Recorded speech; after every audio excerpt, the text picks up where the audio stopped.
Israel writes another chapter of terror, massacres, and ethnic cleansing, which constitutes the pillars of its own creation.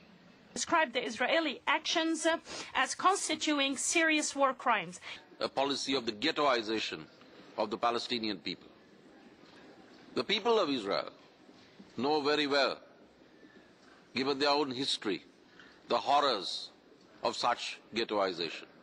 On the gross and systematic violation of human rights. Dangerous massacres perpetrated by Israel. I'll give the floor to a representative of United Nations Watch. Thank you, Mr. President. The nations assembled in this special session on the Gaza Strip, convened by the Arab and Islamic states, face an immediate question on the proposal to condemn Israel for the alleged crime of targeting civilians, should they vote for or against.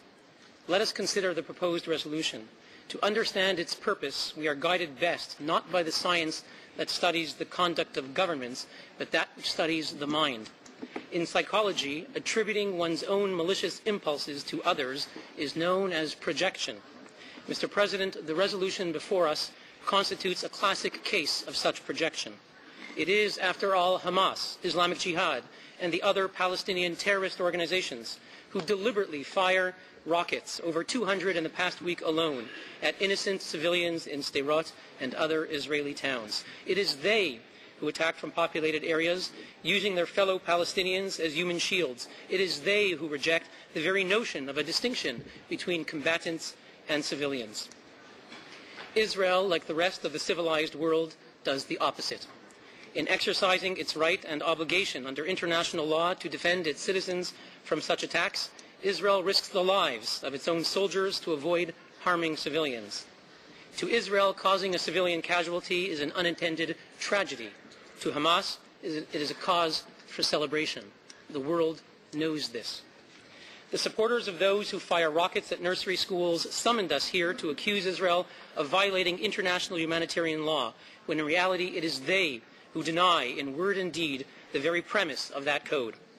Let us also consider who initiated this session: Syria, Saudi Arabia, Pakistan, each of whom just received the lowest possible rating, not free, in the annual World Survey released by Freedom House. Another is Cuba, which just held an election where the ballots had only one candidate.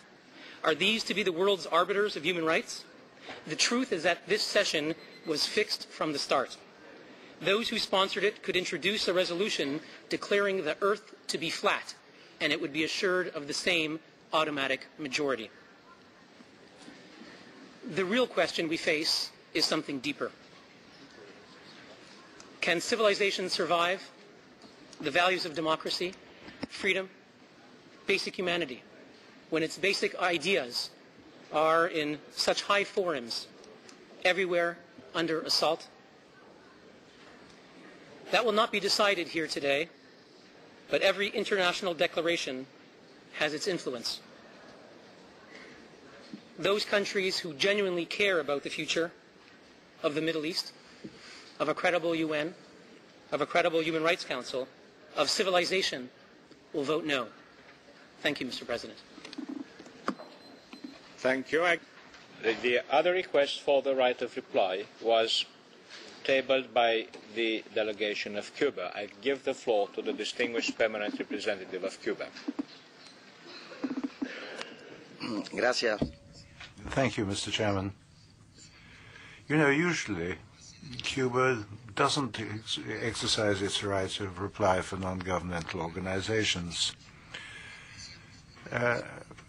We appreciate their interventions in the Council, as we did before in the Commission, even when they hold views that are different from ours. If I'm responding now, I am exercising this right in order to answer something that is the antithesis of a non-governmental organization.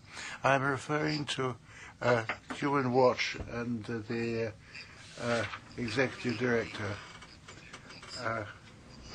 Mr. Neuer. I must say he produced a Hollywood-type display speaking to this Council of Ambassadors and Delegates. Human Watch is a lucrative UN Watch is a lucrative organization, amply funded by CIA and Mossad, which is devoted to denigrating certain member states and this council. He told us that Israel and its own organization within the so-called civilized world